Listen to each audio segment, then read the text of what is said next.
মুসলমান বন্ধুরা আমার কথাগুলো সুন্দর করে বুঝবেন। ধরে নিন আমাদের এই এলাকার ভিতরে আল্লাহ পাক রব্বুল আলামিন অনেক ধনী গরিব এবং ধনীদেরকে রেখেছেন। তার মধ্য থেকে আল্লাহ পাক রব্বুল আলামিন একজনকে এত পরিমাণ বড়লোক বানিয়েছেন, যার এই অঞ্চল থেকে শুরু করে সব জায়গার ভিতরে হাজার কোটি টাকার সম্পদ। এরপরে বন্ধুরা আমার ঢাকার ভিতরে গার্মেন্টস সব তার আছে। আল্লাহ পাক রব্বুল আলামিন বন্ধুরা আমার ওই লোকটাকে কয়েকটা সন্তান দান করেছেন। সবগুলো সন্তান এক নয়, দেখা গেল একটা সন্তান বন্ধুরা আমার তার ভক্ত, আর দুইটা সন্তান বন্ধুরা আমার তাকে খুব মহব্বত করে।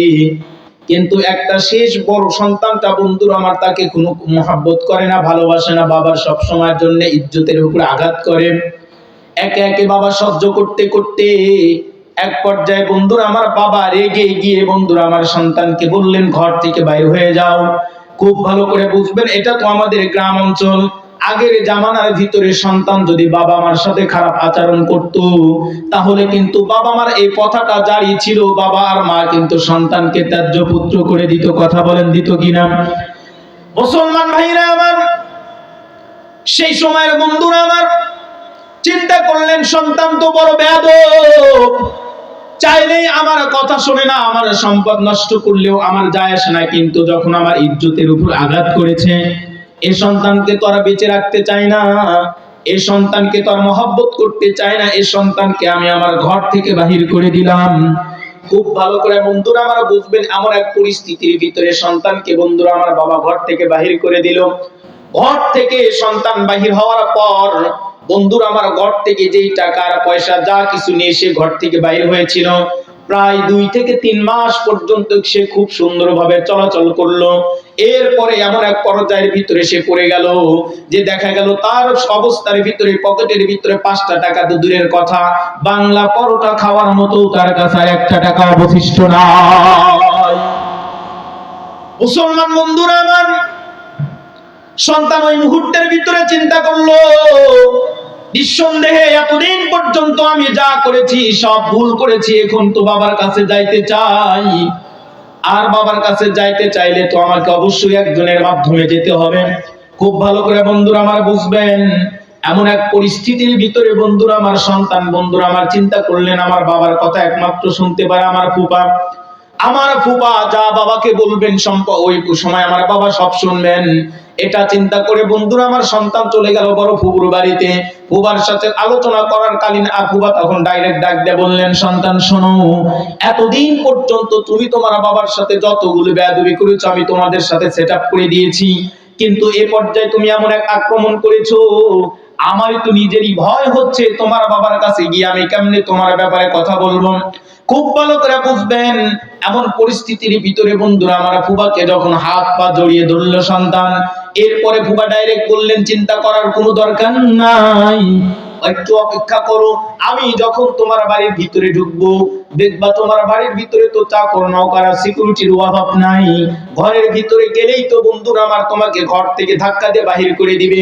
এমন এক পরিস্থিতির ভিতরে তুমি কি করবা, আমি বন্ধুরা আমার ঘরের দরজা খুলে তোমার বাবার সাথে একটু একটু কথা বলা শুরু করে দেব, এর ফাঁকেই তুমি বন্ধুরা আমার ঘরের ভিতরে ঢুকে যাবে।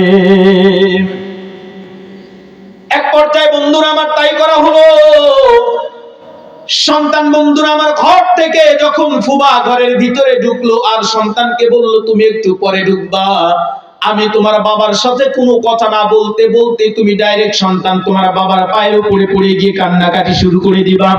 খুব ভালো করে বুঝবেন, পৃথিবীর ভিতরে যত বড় কঠোর দিলের অধিকারী হোক না কেন, যত বড় কঠোর দিলের অধিকারী হোক না কেন, মা আর বাবা কিন্তু সন্তানকে ছাড়তে চায় না, কখনোই সন্তানকে ছাড়তে চায় না মা আর বাবা। কারণ সে তো 10 মাস 10 দিন মা গর্ভ থেকে সেকে দুনিয়াতে আসলেন, এরপরে তাকে কি পরিমাণ মহাব্বত আর প্রেম ভালোবাসা দিয়ে বড় করলেন। এই মুহূর্তে সন্তানকে ঘর থেকে বাহির করে দিয়ে কোনো বাবা মার শরীর কি ভালো থাকে? জোরে বলেন, কোনো বাবা মার অন্তর কি ভালো থাকে? কখনোই না। মুসলমান বন্ধুরা আমার, এই অবস্থার ভিতরে ফুবা বাবার সাথে কথা বলতেছিল, আর সন্তান হঠাৎ করে বাবার ঘরের ভিতরে গিয়ে বাবার পায়ের উপরে এক পর্যায়ে পড়ে গেল।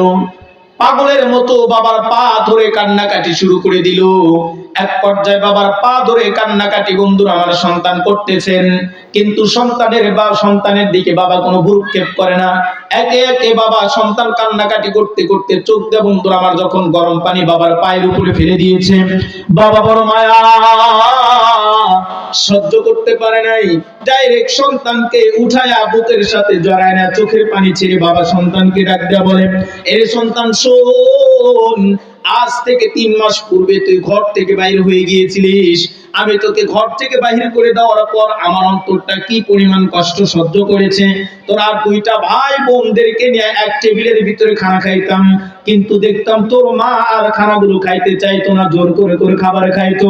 আমি বাবা পর্যন্ত খাবারে হাত লাগাইলে আমার মন চাইতো, আর বলতো আজকে যদি আমার বড় সন্তানটা এখানে উপস্থিত থাকতো কতই না ভালো হতো। খুব ভালো করে বুঝবেন, এই তো অবস্থার ভিতরে বাবা যখন বন্ধুরা আমার সন্তানকে কোলের ভিতরে নিয়ে নিলেন, এরপরে বাবা সন্তানকে ডাকতে বললেন, যা বেটা যা, ডাইরেক্ট ওয়াশরুমের ভিতরে গিয়া সুন্দর করে পরিষ্কার হয়ে আয়, পরিষ্কার হয়ে ফ্রেশ হয়ে বন্ধুরা আমার আয় এক টেবিলে বসে আত্মতৃপ্তি সহকারে আমি আর তুই আর তোর মা খুব সুন্দর করে খাবারগুলি খা।